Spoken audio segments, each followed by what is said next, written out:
Bom dia, me chamo Gustavo Rezende e hoje estou na mediação com os convidados, doutora Cristina Gomes e o doutor William Santos. Papo Legal, um podcast descontraído sobre o mundo jurídico. Falaremos sobre um tema muito instigante, que é a blindagem patrimonial e suas implicações tributárias. Hoje, a doutora Cristina nos dará, neste momento, uma breve introdução sobre o tema.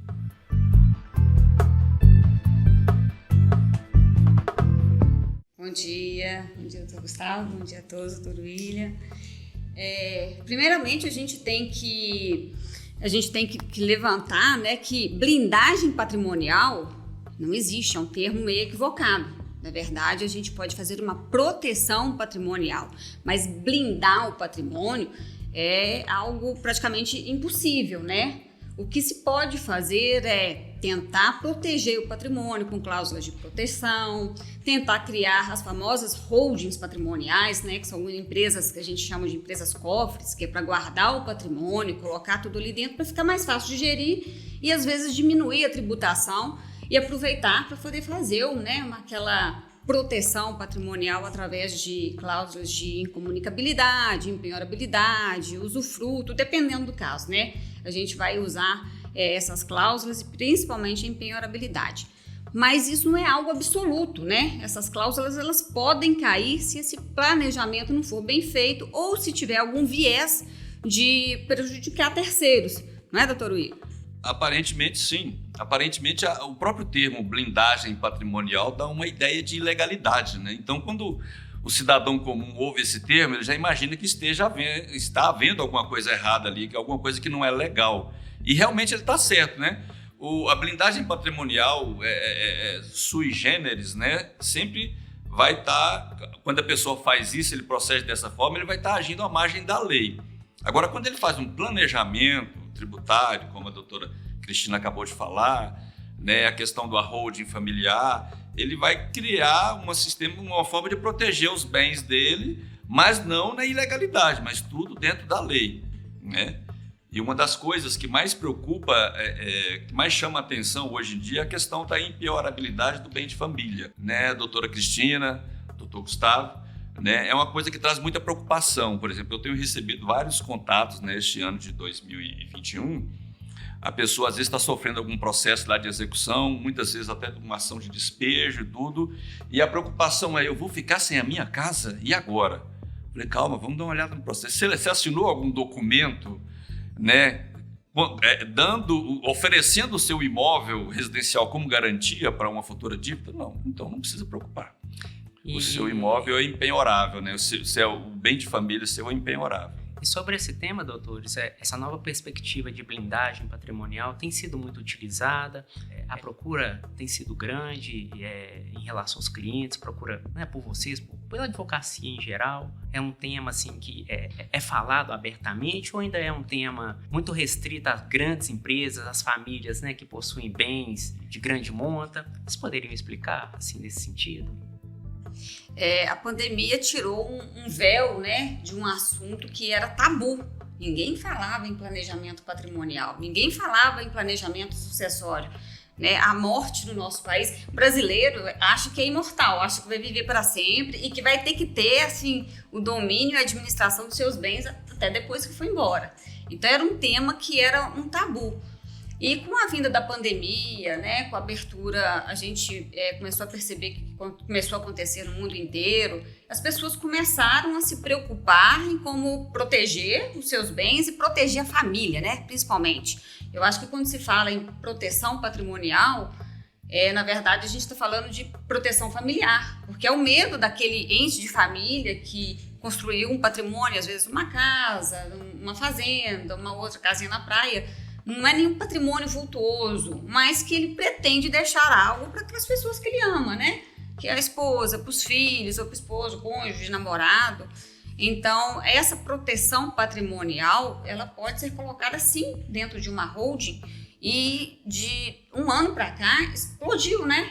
Tanto na mídia quanto o interesse em fazer esse planejamento patrimonial, porque as pessoas perceberam que elas não são imortais. Um dia elas vão embora e os outros vão ficar aqui. Então, para se evitar aquela briga que às vezes acontece dentro do inventário, as pessoas começaram a procurar proteção patrimonial, fazer o planejamento, inclusive doando as cotas dessas empresas holds, né, para os filhos, para evitar um futuro inventário. E é claro que sim, não é algo que qualquer um que tem apenas um imóvel, né, no valor de R$100 mil, consegue fazer. É claro que você vai envolver uma contabilidade, você vai envolver profissionais de várias as áreas, então é algo que sai mais em conta do que o inventário, mas é algo que despende um pouquinho de investimento para poder proteger. Como tudo na vida, né? A gente tem que fazer investimento para poder conseguir alcançar os fins que a gente deseja. Nunca o receio da morte esteve tão perto da nossa porta, né? Tão próximo, né? Na realidade, a gente sempre esteve perto, né? Mas nunca a sensação foi tão latente assim. Então, e isso, logicamente, está movimentando o mundo inteiro, né? Não é só aqui na nossa cidade, nem no nosso estado, no nosso país. E as pessoas realmente estão tendo preocupações que antes elas não tinham, né? E uma delas é realmente proteger a família. Como é que vai ficar a minha família se, eventualmente, eu for colhido pela morte ou alguém da minha família for, infelizmente, também colhido pela morte, né? E eu vejo situações que, infelizmente, até mesmo por falta de planejamento, quando ocorre aí o falecimento de um membro da família, que às vezes era um mantenedor, a família fica totalmente desamparada. E agora? E essa pandemia, nesse ponto, ela foi positiva, né? Como disse a doutora Cristina, porque ela levou o cidadão a pensar, e agora? E se acontecer alguma coisa, né? Às vezes, lógico que a partir daí, muitas outras atitudes deverão ser tomadas e as pessoas vão pensar mais no futuro e como fazer para se proteger, proteger o seu patrimônio ou dar uma tranquilidade para a sua família caso, infelizmente, venha a ser colhido pelo evento morte, né? Esse tema aí chega a causar arrepios, né? Sobre a questão aí da relativização do bem de família. Vocês poderiam comentar mais sobre isso? Se há algum julgado, se há alguma decisão a nível até de STF, né? Que hoje o STF tem sido aí protagonista aí de algumas decisões sobre essa questão? A doutora Cristina trouxe um caso muito interessante que nós estávamos conversando mais cedo, né, doutora Cristina? Aquele caso do cidadão lá, que a senhora até falou, se a puder falar a respeito dele, né? Na verdade, a chamada a reportagem traz: bem de família pode ser penhorado em casa de proteção patrimonial. Na verdade, ali não foi feita nenhuma proteção patrimonial, né? Na verdade, no caso em tela desta reportagem, quando o pai de família percebeu que estava insolvente, percebeu que estava diante de várias dívidas trabalhistas, antes mesmo da execução, o que ele fez? Ele vendeu os bens que ele tinha, comprou um imóvel no valor de R$4,5 milhões e colocou no nome da filha menor e instituiu o usufruto. Então, assim, não houve planejamento aí. O que houve foi uma tentativa de burlar a lei. Então, por isso que a gente fala, essa blindagem patrimonial, ela não existe para quem vai tentar burlar a lei. O que ele fez, assim, ele teria que ter feito há anos atrás, se protegido, mas na iminência de uma execução trabalhista, ele se antecipou e comprou um imóvel e colocou no nome da filha menor. Mas isso foi já quando ele viu que ele estava diante de várias dívidas trabalhistas, né? Aí, realmente, não há empenhorabilidade que se sustente. Tem um outro caso também, até no valor do imóvel, até parecido, né? Que a esposa morava com os filhos nesse imóvel e um bem de valor aproximado de R$4 milhões, mas o tribunal entendeu o seguinte, que aquela esposa, ela já residia, a esposa com os filhos, já residia no imóvel vários anos antes da situação se desenhar. Então, o tribunal entendeu que realmente tem que ter uma proteção, mas entendeu também que, com a venda daquele imóvel, o pagamento da dívida ainda sobraria uma quantia suficiente para eles comprarem uma moradia digna para continuar a conviver ali normalmente, né? Foi um meio termo aí, né? Impenhorável, mas ao mesmo tempo é penhorável porque o valor excedia muito a dívida que estava sendo cobrada. Mas assim, não chegou a ser considerado uma fraude, porque constatou que já havia residência naquele imóvel daquela senhora e dos filhos há vários anos. Não aqui puxando a sardinha para o nosso lado, né, doutores? Então isso nos leva a crer que há necessidade de termos profissionais cada vez mais especializados nessa área, né? Vocês poderiam falar aqueles profissionais que queriam especializar nessa área, que têm interesse sobre a matéria, se há alguma particularidade a ser estudada, um norte para quem está começando nessa área. Me permite, eu vou deixar essa parte para a doutora Cristina se manifestar, mas eu queria fazer uma outra ressalva, a questão da impenhorabilidade do bem de família. Ela não existe quando se tenta fraudar a lei, no caso que a doutora Cristina explicou muito bem, mas ela também não existe quando o próprio cidadão ele oferece o bem como garantia de alguma dívida. Aí é uma situação que o próprio tribunal reconheceu, o bem é impenhorável, mas se o próprio dono do bem ele ofereceu aquele bem como garantia de alguma dívida, como uma garantia de alguma operação, ele está abrindo mão daquela possível impenhorabilidade. O ato voluntário dele, sim, ali convalida a decisão judicial acerca do afastamento. Né? Ou seja, de uma certa forma, ele abriu mão do direito dele, né, de manter aquele imóvel impenhorável. E eu acrescento mais que sobre essa impenhorabilidade, sobre essa proteção do bem familiar, não deem garantia, né? Não, às vezes, parentes, às vezes a gente faz isso pelos entes queridos, porque a gente fica assim com vontade de ajudar os parentes e acaba assinando algo que você vai colocar a sua família em risco.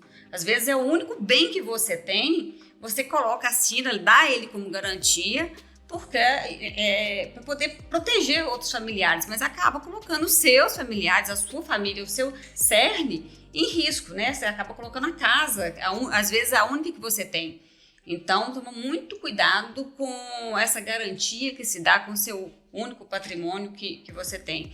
E se quiser realmente fazer uma proteção patrimonial, né? Se quiser fazer um planejamento, porque é uma questão de planejamento. Você planejar, colocar dentro de uma empresa, criar uma holding, fazer todo esse processo, procure profissionais qualificados, procure advogados, né, que vão agir conjuntamente com o pessoal do setor financeiro, para quem investe em ativos financeiros, procure seus contadores, mas não façam isso porque ouviu dizer, porque o ouviu dizer costuma sair muito mais caro. Muitas vezes a pessoa quer economizar e um tipo de economia que depois pode sair caro, né?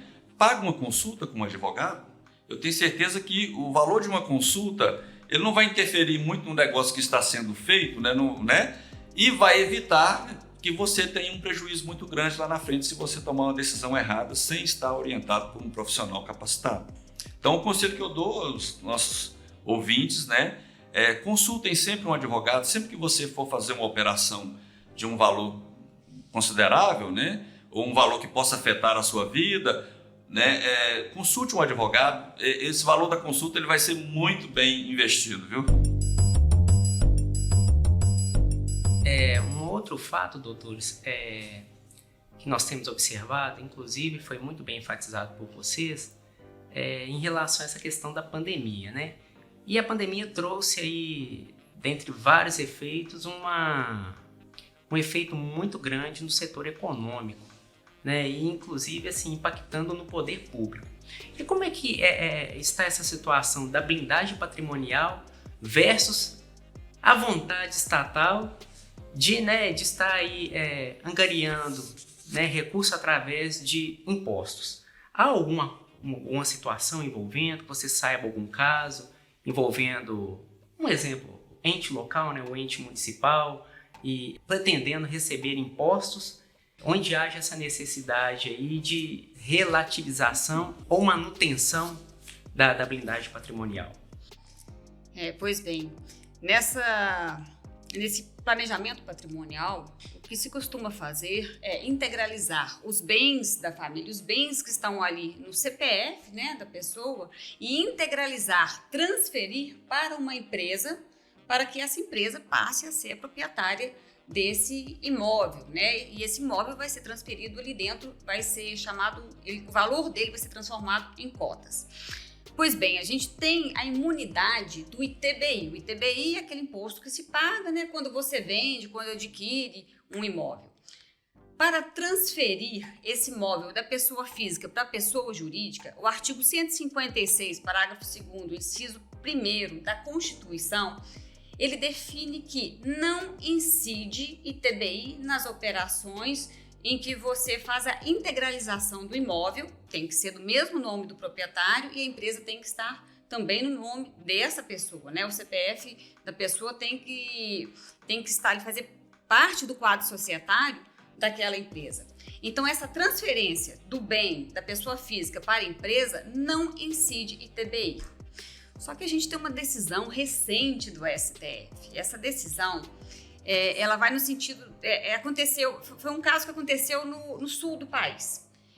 Algumas pessoas pegaram, na verdade, um fazendeiro, ele tentou transferir alguns imóveis que estavam com o valor, valor histórico, né? Aquele que fica lá na declaração de imposto de renda. Ele integralizou na empresa imóveis pelo valor histórico da declaração de imposto de renda, o que é totalmente previsto em lei. O artigo 142 do decreto do imposto de renda, ele prevê que a pessoa pode optar pelo valor histórico ou pelo valor de mercado. E ainda no seu parágrafo 2º desse artigo 142, ele dá essa opção e ainda alerta. Olha, se você, né, contribuinte, optar por transferir pelo valor de mercado, além de pagar o ITBI sobre essa diferença, você vai pagar também o ganho de capital. Então, o próprio decreto, ele já dá a opção. Mas o que vem acontecendo, e essa última decisão do STF entendeu, é que o valor de mercado, as prefeituras têm exigido o valor de mercado.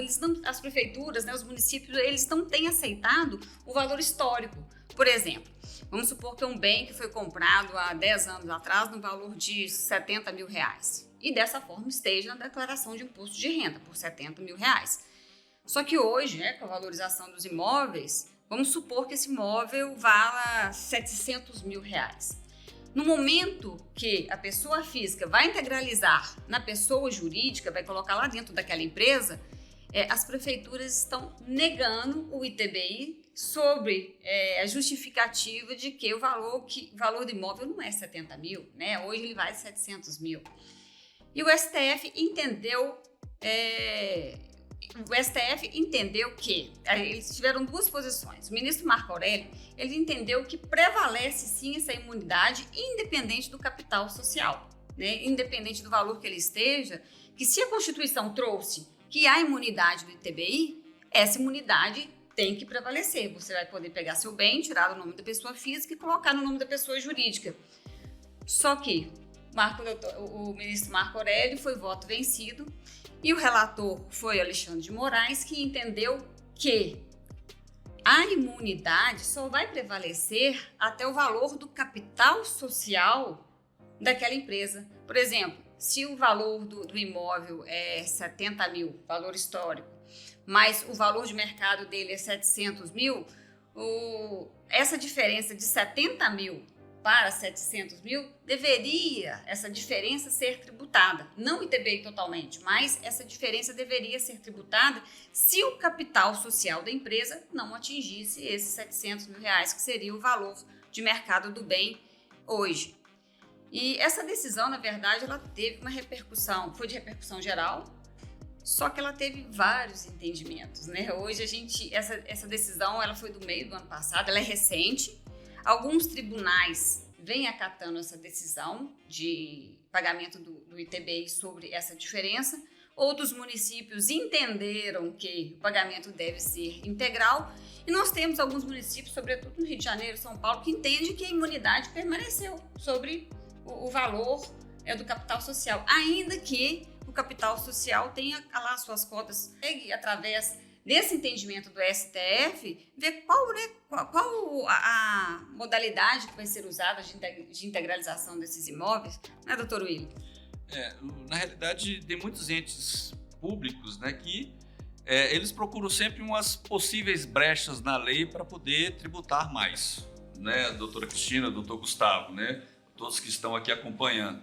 E o que acontece é que a maioria dos cidadãos, eles não têm conhecimento e muitas vezes não procuram ter conhecimento a respeito do que pode ser cobrado, o que realmente é a obrigação dele. Eu cito como exemplo um caso meu, quando eu vim aqui mudei aqui para a cidade, há 11 anos, eu fui comprar um imóvel financiado pela Caixa e a pessoa que estava fazendo a documentação, ele me apresentou uma guia de ITBI de um valor.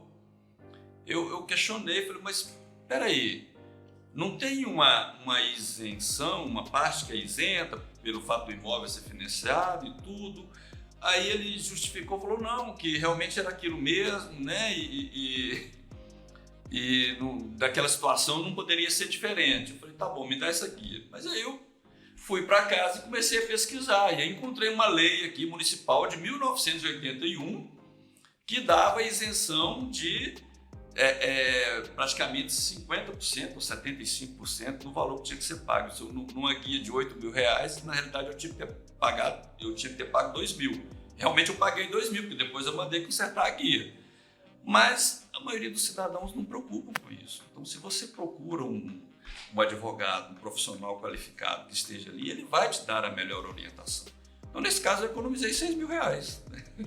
Gente, não é sem razão que eu comecei o nosso papo adjetivando esse tema como um tema muito instigante. E de fato é muito instigante mesmo. Eu acho que a partir desse podcast eu vou até virar um tributarista.